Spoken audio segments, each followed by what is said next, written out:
என்னோட நேம் சிவசங்கரி. நான் வந்து ரேஸ் சிதம்பரம்ல 2021ல ஜாயின் பண்ணேன்.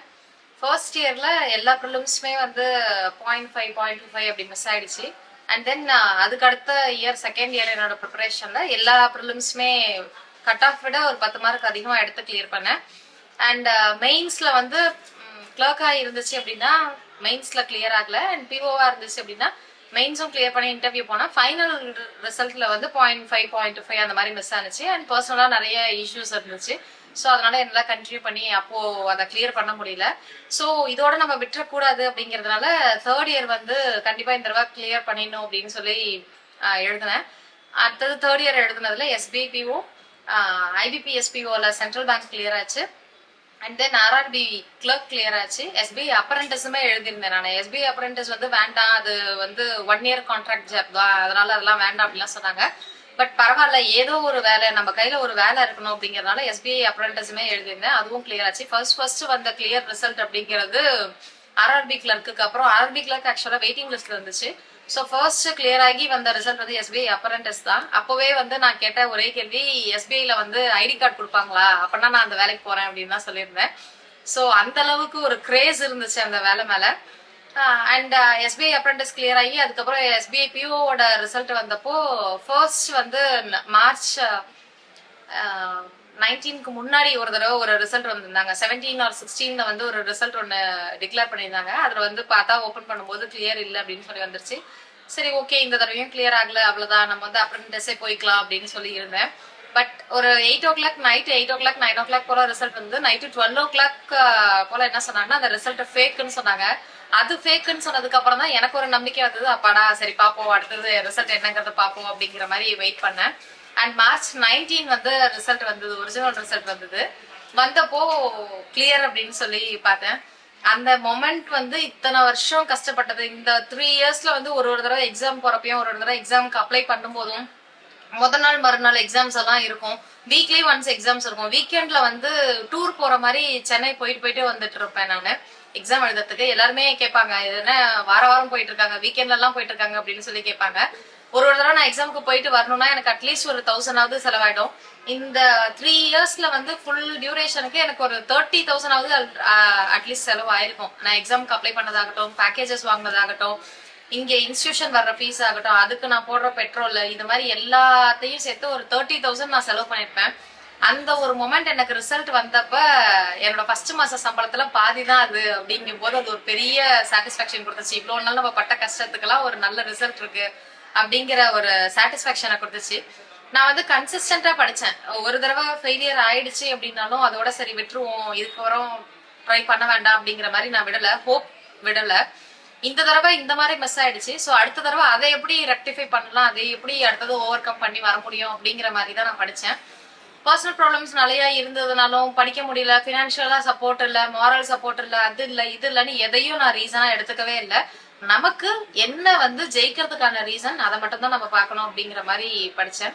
ஸோ கன்சிஸ்டன்சியை வந்து மிஸ் பண்ணிடாதீங்க. கன்சிஸ்டன்டா நம்ம எந்த அளவுக்கு ஒரு சின்ன எஃபோர்ட் போட்டாலும் போதும், அது எந்த அளவுக்கு நீங்க கன்சிஸ்டன்டா போட்டுட்டு இருக்கீங்க அப்படிங்கிறது தான் விஷயம். ஸோ ப்ராப்பரா அதை ரெகுலரா ஃபாலோ பண்ணீங்க அப்படின்னாலே அது வந்து உங்களுக்கு கண்டிப்பான ஒரு சக்சஸை கொடுக்கும். நான் இப்போ பண்ண மாதிரி அண்ட் எனக்கு கிடைச்சது அது, அந்த மாதிரி உங்களுக்கும் கிடைக்கும்.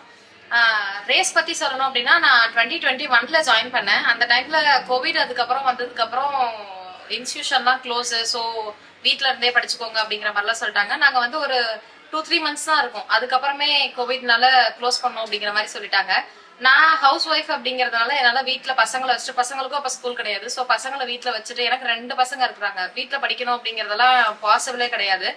அதனால இங்க அப்ப மாரிப்பிரியன் சார்னு ஒருத்தவங்க இருந்தாங்க. ஸோ அவங்க கிட்ட பெர்மிஷன் கேட்டு, சார் எங்களுக்காக நீங்க ஓபன் பண்ணுங்க, நாங்க மெயின்ஸ் போகிற ஸ்டூடெண்ட்ஸ்க்காகவாவது அட்லீஸ்ட் நீங்க ஓபன் பண்ணுங்க, எல்லாரும் வர்றதுனாலும் யாருக்கு விருப்பம் இருக்கோ அவங்களாவது வந்துட்டு போட்டோம், எங்களுக்காக பண்ணுங்க அப்படின்னு சொல்லி ரொம்ப ரெக்வஸ்ட் பண்ணி கேட்டோம். அண்ட் சாரும் அவங்களோட ஓன் ரிஸ்க்ல எங்களுக்காக இன்ஸ்டியூட் அப்போ ஓப்பன் பண்ணாங்க. இன்ஸ்டியூட் ஓப்பன் பண்ணி நாங்க ஒரு 10 பேர் 15 பேர் தான் வருவோமே, மொத்தமே ஃபுல் இன்ஸ்டியூட் ஆக்குபை பண்ணியிருப்போம். மேல இருக்கிற கிளாஸ் ரூம்ஸ், இங்க மெயின் ஹால் எல்லாமே ஓபன் பண்ணி விட்டுருப்பாங்க. சோ அட்லீஸ்ட் ஒரு ஹால்ல 2 பேர் 3 பேர் இந்த மாதிரி நாளாச்சும் உட்காந்து படிப்போம். உட்காந்து ஈவினிங் வரைக்கும் படிப்போம். எக்ஸாம்லாம் கிட்ட வந்துருச்சு, மெயின்ஸ் டைம்லாம் வந்துருச்சு அப்படின்னா நைட்டு 8 மணி வரைக்கும்லாம் கூட நாங்க இருந்து படிச்சுட்டு போயிருக்கிறோம். காலையில இன்ஸ்டியூட் ஓபன் பண்றதுக்கு முன்னாடியே வந்து நின்றுடுவோம். ராத்திரி நாங்க ப்ளீஸ் போங்களேன், இன்ஸ்டியூட் க்ளோஸ் பண்ணோம் அப்படின்னு கேட்பாங்க. அந்த மாதிரி டைம் வரைக்கும்லாம் உட்காந்து படிச்சுட்டு இருப்போம். அண்ட் கோவிட் முடிச்சதுக்கு அப்புறம் ஓரளவுக்கு நார்மலா இருந்துச்சு. அதுக்கப்புறம் ஒன்றும் ப்ராப்ளம் இல்லை. இங்க இருக்கிற ஸ்டாஃப்ஸும் அவ்வளோ சப்போர்ட் பண்ணுவாங்க. ஒவ்வொருத்தவங்களும் ஒரு ஒரு விதமான மோட்டிவேஷன் கொடுப்பாங்க. ஒருத்தவங்களும் ஒரு நேரத்துல எக்ஸ்பர்ட்டா இருப்பாங்க. ஸோ எங்களுக்கு ஆப்டிவ் ஒரு ப்ராப்ளம் இது வேணும் அப்படின்னா இவங்கள்ட்ட போய் கேளுங்க அப்படிம்பாங்க. அடுத்தது ரீசனிங் வேணும்னா இவங்க சொல்லுங்க அப்படிம்பாங்க. இந்த மாதிரி ஒன்றுத்துக்கும் ஒரு ஒரு கைடன்ஸ் கொடுத்தாங்க. இங்க பேப்பர் வாங்குறது அந்த மாதிரி ரொம்ப யூஸ்ஃபுல்லா இருந்துச்சு. நான் காலையில வந்த உடனே ஃபர்ஸ்ட் இயர் செகண்ட் இயர்லாம் ப்ரிலிம்ஸ் மெயின்ஸ்க்கெல்லாம் கொஞ்சம் கஷ்டமா இருந்தது. அதுக்கப்புறம் அந்த ப்ராப்ளமே இல்லை. ஸோ ஃபுல் அண்ட் ஃபுல் என்னோட ஃபோக்கஸ் ஃபுல்லா இன்டர்வியூக்காக தான் இருந்தது. இன்டர்வியூவோட ப்ரிப்பரேஷன் அப்படிங்கும் போது நிறைய பேப்பர் படித்தேன். இங்க வந்து ஹிந்து பேப்பர் வாங்குவாங்க அண்ட் தமிழ் ஹிந்துவும் இருக்கும், தினமணி இருக்கும். ஸோ நமக்கு வந்து ஒரு நியூஸ் படிக்கிறோம் அப்படின்னா அதை இங்கிலீஷ்லயும் படிச்சுட்டு அதை வந்து தமிழ்லயும் நாங்க டிரான்ஸ்லேட் பண்ணி அதை என்னன்னு படிக்கும் போது நல்ல மைண்ட்ல அது வந்து ஸ்டோர் ஆகி இருந்தது, சீக்கிரமா மறக்காது. அது ரொம்ப ஹெல்ப்ஃபுல்லா இருந்தது இன்டர்வியூ பாயிண்ட் ஆஃப் வியூல பார்க்கும்போது. அண்ட் இப்படி ஒரு பிளாட்ஃபார்ம் இருக்கிறது முக்கியமா என்ன மாதிரி பர்சன்ஸ்க்கு வந்து ரொம்ப ஹெல்ப்ஃபுல்லா இருந்தது. ஏன்னா நான் வந்து இப்போ வீட்டுல இருந்து இதே மாதிரியே படிக்கணும் அப்படின்னு சொன்னேன்னா எனக்கு வீட்டுல உட்காந்தேன் அப்படின்னா கண்ணுக்கு முன்னாடி ஏதாவது வேலை இருக்குன்னா இந்த வேலையை என்ன செய்யலாம் அந்த வேலையை என்ன செய்யலாம்னு சொல்லிட்டு ஃபுல் அண்ட் ஃபுல் ஃபோக்கஸ் அதில் தான் போகும். ஸோ என்ன மாதிரி ஒரு பர்சன் வந்து இந்த மாதிரி ஒரு பிளாட்ஃபார்ம் கொடுக்கும்போது இங்க வந்து படிக்கிறது மட்டும்தான் வேலை, வேற எதுவுமே வேலை இல்லை அப்படிங்கும் போது அந்த டைம் வந்து ப்ராப்பரா யூட்டிலைஸ் பண்ணிக்க முடிஞ்சது. காலையில ஒரு 9 o'clock வரேன், ஈவினிங் நான் 4:20 போயிடுவேன். ஏன்னா என் பசங்க நான் ஸ்கூல்ல இருந்து திரும்ப போகும்போது கூட்டிட்டு போகணும். ஸோ 4:20 நான் போயிடுவேன். அப்படின்னாலுமே எனக்கு அந்த 9 to 4:20 ஒரு ஹோல்சம் டைமா இருந்துச்சு. அதை படிக்கிறதுக்கும் அதை ப்ரிப்பேர் பண்றதுக்கும் அது ரொம்ப ஹெல்ப்ஃபுல்லா இருந்துச்சு. ஸோ நான் வந்து ஃபர்ஸ்ட் இங்க இன்ஸ்டியூட்ல ஜாயின் பண்றதுக்கு முன்னாடி எல்லாருமே சொன்னாங்க வீட்ல இருந்தே ப்ரிப்பேர் பண்ணிக்கலாம், எதுக்கு வேஸ்டா இன்ஸ்டியூட்டுக்கெல்லாம் போயிட்டு அப்படிங்கிற மாதிரி சொன்னாங்க. என்னோட பெர்ஸ்பெக்டிவ்ல எனக்கு என்ன அப்படின்னா நான் வீட்டுல இருந்தேன்னா நான் முன்னாடியே சொன்ன மாதிரி ஹவுஸ் ஒய்ஃப் அப்படிங்கறதுனால எனக்கு படிக்கிறதுக்கான ஒரு மைண்ட் செட்டே வராது. சோ இப்படி ஒரு பிளாட்ஃபார்ம்க்கு வந்தோம்னா இங்க நம்ம கூட உட்காந்து 4 பேர் படிக்கிறத பார்க்கும்போது நமக்கும் அது படிக்கணும் அப்படிங்கிறது ஆட்டோமேட்டிக்கா வரும். சிதம்பரம் ரேஸ்ல 2021 நான் ஜாயின் பண்ணும்போது எங்களோட பேட்ச்ல ஒரு 15 மெம்பர்ஸ் இருந்திருந்தாங்க. இப்போ எல்லாருமே வந்து ஒரு ஸ்ட்ரீமுக்கு போயிட்டு அவங்கவுங்க செட்டில் ஆயிட்டாங்க. இந்த பிளாட்ஃபார்ம் வந்து உங்களுக்கு எங்க ரொம்ப ஹெல்ப்ஃபுல்லா இருக்கும் அப்படின்னா நீங்களா ஓனா ப்ரிப்பேர் பண்றீங்க அப்படிங்கும் போது நீங்க உங்களை மட்டும் தான் பாப்பீங்க, நீங்க என்ன படிக்கிறீங்க நீங்க என்ன செய்றீங்க அப்படிங்கறத மட்டும் தான் பாப்பீங்க. பட் இந்த மாதிரி ஒரு காமன் பிளாட்ஃபார்முக்கு வரும்போது உங்களை சுத்தி நிறைய பேர் படிக்கும் போது ஒவ்வொருத்தவங்களுக்கும் ஒரு பெர்ஸ்பெக்டிவ் இருக்கும், ஒவ்வொருத்தவங்க ஒரு மாதிரி ஸ்ட்ராட்டஜிஸ் யூஸ் பண்ணுவாங்க. அது எல்லாமே உங்களுக்கு தெரிய வரும். இங்க வந்து ஒரு நல்ல ஃப்ரெண்ட்ஷிப் உங்களுக்கு கிரியேட் ஆகும். எனக்கு கிடைச்ச மாதிரி ஃப்ரெண்ட்ஸ் வந்து எல்லாருக்கும் நிறைய பேருக்கு கிடைச்சதுன்னா இன்னும் நல்லா இருக்கும். நான் இன்னைக்கு இந்த சக்சஸ் கிடைச்சிருக்கு எனக்கு அப்படின்னா அதுக்கு மெயின் ரீசன் என்னோட ஃப்ரெண்ட்ஸ் தான். அவங்க அவ்வளோ சப்போர்ட் பண்ணிருக்காங்க. சம்டைம்ஸ் நானும் டவுனாலாம் ஃபீல் பண்ணும்போது படிக்கிறதுக்கும் ஹெல்ப் பண்ணுவாங்க, அட் த சேம் டைம் மோட்டிவேஷனும் அவ்வளோ பண்ணுவாங்க. அதே மாதிரி என் ஃப்ரெண்ட்ஸ் டவுனா இருந்தாங்க அப்படின்னா நான் அவங்கள மோட்டிவேட் பண்ணுவேன். இந்த மாதிரி ஒரு மியூச்சுவல் ரிலேஷன்ஷிப் உங்களுக்குள்ள கிடைக்கும். அண்ட் அது வந்து உங்களுக்கு கண்டிப்பா ஒரு மாரல் சப்போர்ட்டா இருக்கும்.